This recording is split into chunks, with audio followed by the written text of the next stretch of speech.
बात तो एकदम दिल पे बैठने वाली है। तो पहले पारो की शादी, फिर अपनी।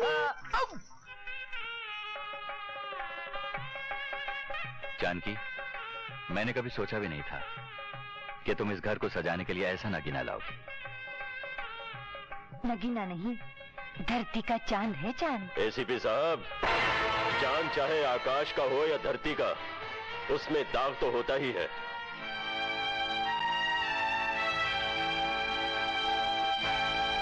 और फिर ये चांद तो सर से पांव तक दागी है। राणा साहब, आप जानते हैं आप क्या कह रहे हैं? जी हाँ, मेरी बेटी का रिश्ता ठुकराकर जिस चांद से आप अपने घर का आंगन जगमगाना चाहते हैं, वो चांद सिर्फ तमाशबीनों की महफिलें ही जगमगा सकता है। राणा साहब, अगर आप इस घर में मेहमान ना होते तो आप जिंदगी भर पछताते रहते कि कुदरत ने आपके साथ कितना गंदा मजाक किया है।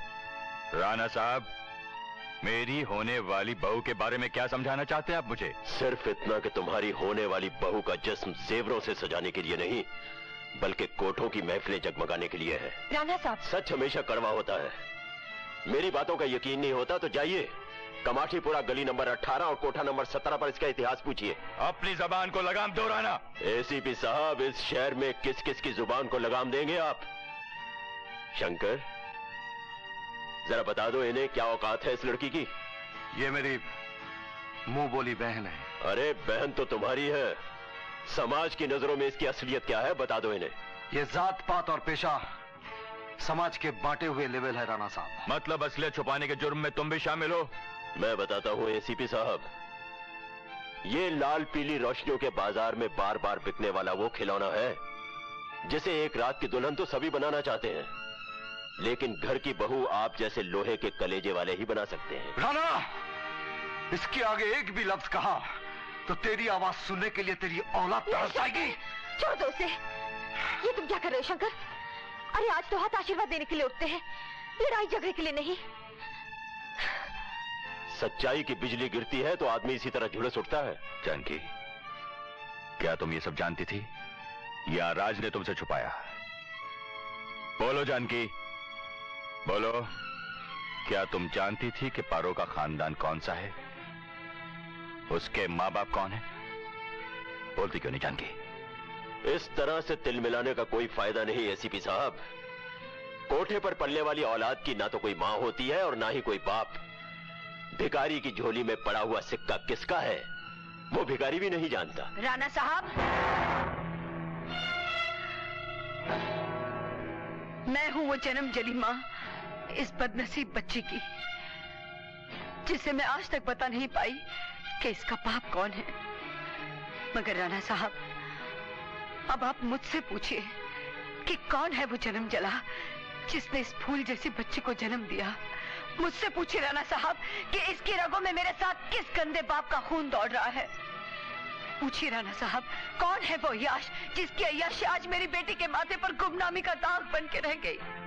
पूछिए, पूछिए राणा साहब, मेरी झोली में फेंका गया ये सिक्का किस समीरजादे का है।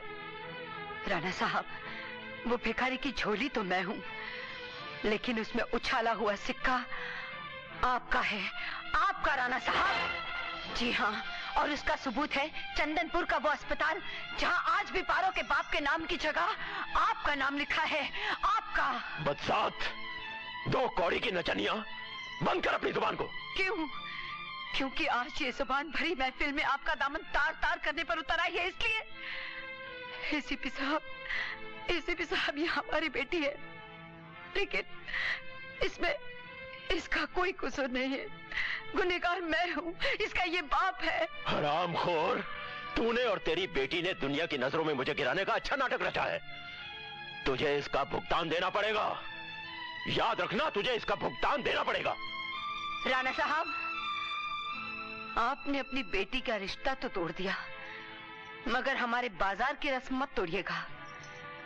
हमारे कोठे की दुनिया में जब कोई लड़की जवान होती है तो उसके नथ उतारने की रस्म की जाती है, और इस पहली रात के लिए आप जैसे अय्याश शौकीन इंसान अच्छी खासी रकम दे जाते हैं। इस रकम में पैदा करने वाले बाप का भी बराबर का हिस्सा होता है।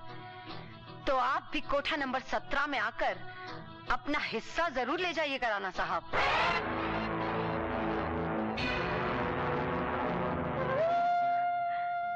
एसीपी साहब,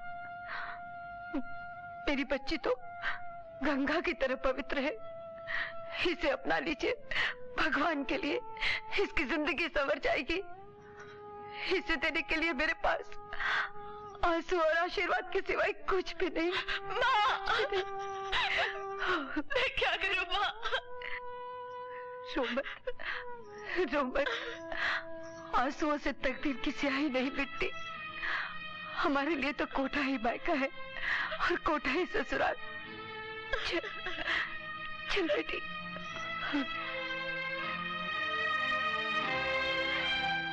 हैरी,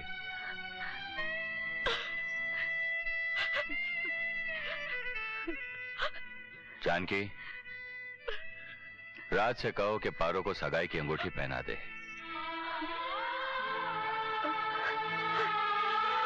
आओ बेटी, आओ।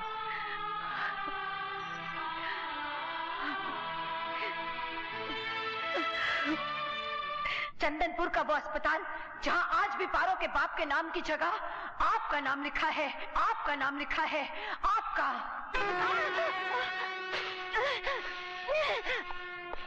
कमीनी, हमने तेरे साथ जवानी की रंगीन रातें बिताई थी तो तेरे बिस्तर पर रंगीन नोट भी बिछाए थे। तेरी हर गर्मा गर्म सांस की हमने गर्मा गर्म कीमत भी अदा की थी, और तू हमारी उन मेहरबानियों को काले कर्मों का नाम देकर सरे बाजार ढंडोरा पीटने लगी है। जहरीली नागिन, हमने तेरा फन भी देखा, तेरी फुंकार भी सुनी। तू हमें डसने से पास नहीं आएगी, तुझे पैरों तले कुचलना ही पड़ेगा। हम जैसी औरतें मर तो उसी दिन जाती हैं जिस दिन इन कोठों की सीढ़ियों पे आती हैं। हाँ, जनाजा कई सालों बाद निकलता है। तो समझ लो आज वो दिन आ गया। अपनी औलाद को अपना नाम देने की बजाय तू एक माँ को मौत का नाम दे रहा है। जा, मेरा श्राप है तुझे कि तेरी मौत इतनी घिनौनी होगी, तेरे शरीर से तेरे भयानक पापों की वो बदबू उठेगी कि सारा शहर तेरी लाश पे अपने दरवाजे बंद कर लेगा। तुझे कांधा देने वाला भी कोई नहीं होगा। राणा, माँ जी, मैं शंकर हूँ, दरवाजा खोलो। नागिन, लगता है ये भी किसी सांप का सपोला है। जा जाकर दरवाजा खोल। लेकिन अगर तूने जुबान खोली तो पहली गोली शंकर के सीने के पार होगी, दूसरी तेरे और तीसरी तेरी बेटी पारो के सीने में। जा। माँ जी, शंकर बेटा तुम? माँ जी, शंकर की जिंदगी एक तलाश थी। मैं जी रहा था किसी को मौत का तमाशा दिखाने के लिए। मैं कुछ समझी नहीं बेटा। तुमने भरी महफिल में चंदनपुर का नाम लिया था और मुझे चंदनपुर के एक जले हुए चेहरे के बारे में जानना है।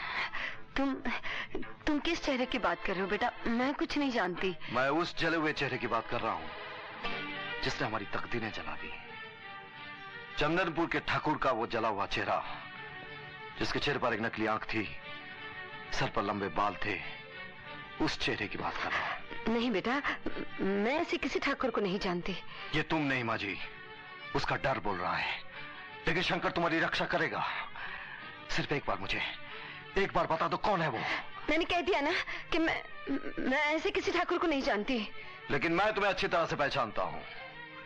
जिस तरह उस रात मेरी एक आंख में उसकी शक्ल छप गई थी और दूसरी आंख में तुम्हारी।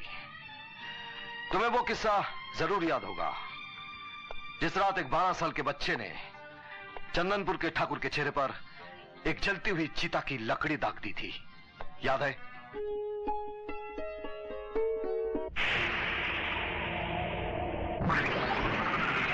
मैं वही बच्चा हूं, चंदनपुर के इंस्पेक्टर आनंद का बेटा, जिसके दिल में आज भी अपने परिवार की जलती हुई चीताओं की आग भड़क रही है, जो उस ठाकुर के खून से बुझ कर निशान है।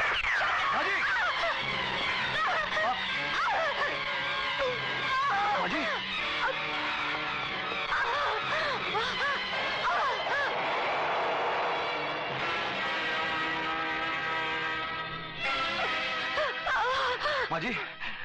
माजी! बोलो माजी, बोलो माजी।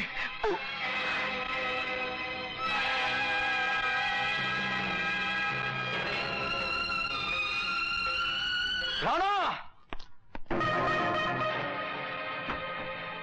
पारो की मां के कातिल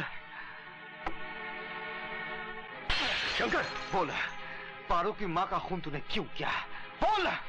नहीं शंकर, एसीपी साहब, जब तक ये चंपाबाई के खून को कबूल नहीं करेगा मैं इसे छोड़ूंगा नहीं। क्या सबूत है तुम्हारे पास? सबूत है, क्योंकि चंपाबाई चंदनपुर गांव के ठाकुर की खास रकेल थी, और वो ठाकुर जिसका चेहरा मैंने अपने माँ बाप की चिता की जलती हुई लकड़ी से जलाया था, वो मुझे मेरे परिवार के कत्ल का पता बताने वाली थी, लेकिन इस राणा ने उसका खून को तुम्हें तुम्हारी बहन पारो की कसम, कानून को अपने हाथ में मत लो। अगर इन्होंने गुनाह किया है तो इन्हें सजा जरूर मिलेगी। राणा साहब, जब तक चंपा का कातिल पकड़ा नहीं जाता आप ये शहर छोड़कर नहीं जाएंगे, समझे आप? चलो मेरे साथ, चलो। पानी सर के बहुत ऊंचा हो गया है, अब तो इसको भी इसके माँ बाप के पास पहुंचाना होगा।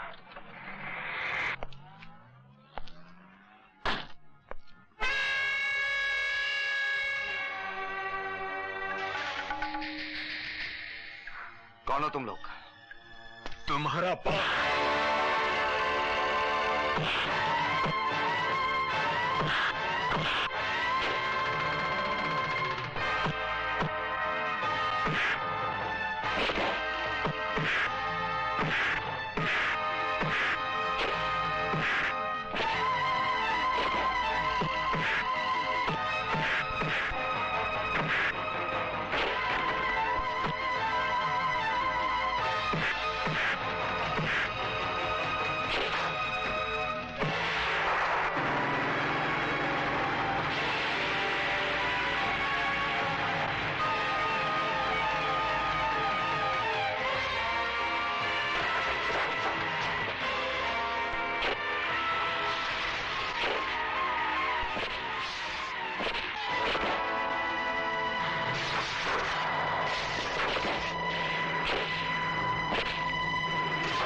लोग कहते हैं 1 और 1 11 होते हैं, सही कहते हैं। मेरे 2 दुश्मन 11 के बराबर थे।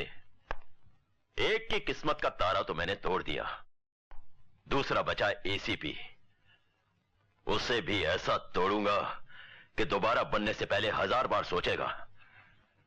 एसीपी, याद रखना, मैं तुझे ऐसे चक्रव्यूह में डालूंगा कि तू खुद अपनी चिता की लकड़ियां इकट्ठा करता फिरेगा, मगर अफसोस तेरी चिता को आग देने वाला कोई नहीं होगा। अरे, मैं तो अपना पर्स लेना ही भूल गई, अभी लेकर आती हूँ।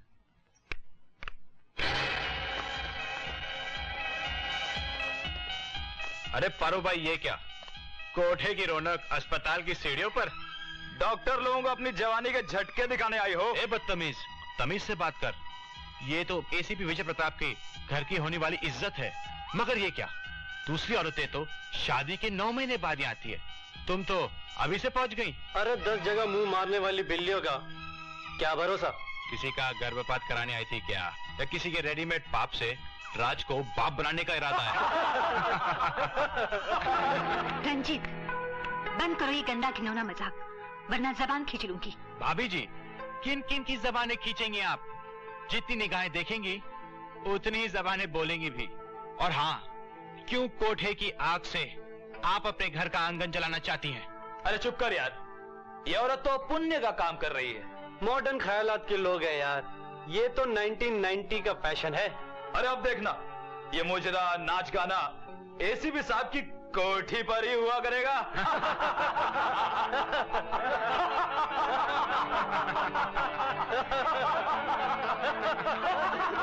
चलो पारो बेटी।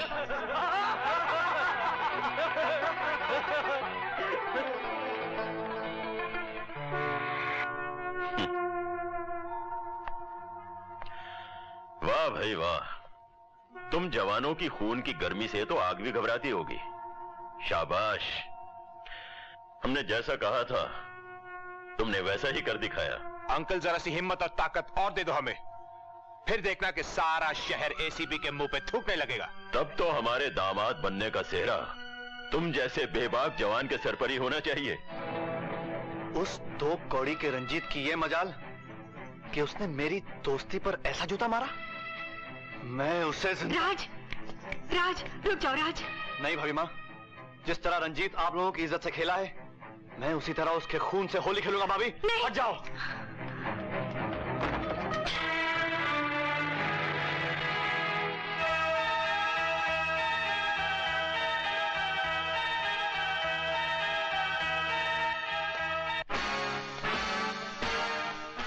रंजीत कहाँ है? आपन को नहीं मालूम? तुझे नहीं मालूम? क्या हुआ जानकी? ये बाहर से कड़ी, अंदर से हंगामा, क्या हो रहा है? आप वक्त बिल्कुल जाया मत कीजिए, चाहिए राज को रोकिए। राज? क्या हुआ राज को? रंजीत ने बीच बाजार में मेरा और पारो का मजाक उड़ाया है, गंदे गंदे शब्दों का प्रयोग किया है, और ये सुनकर राज के दिल में आग भड़क उठी है। रंजीत, आज तक तो तुम्हारा बाप इंस्पेक्टर काशीकर हमारे रिश्वत के टुकड़ों पर कानून के टुकड़े टुकड़े करता रहा है, और आज तुमने एसीपी विजय प्रताप की पत्नी और होने वाली बहू की इज्जत के ऐसे टुकड़े किए हैं कि एसीपी का भाई राज तुम्हारे टुकड़े करने के लिए निकल पड़ा है। मगर राणा साहब, आप जैसे ससुर की छत्र छाया में तो यमराज भी मेरा बाल बांका नहीं कर सकता। होने वाले दामाद का ख्याल होने वाले ससुर से ज्यादा और कौन रख सकता है। इसलिए दामाद जी, हमने तुम्हारे लिए एक ऐसी जगह चुनी है जहां तुम्हें कोई छू भी नहीं सकता। वहां तुम्हारे लिए हमेशा शांति ही शांति रहेगी। रंजीत, रंजीत!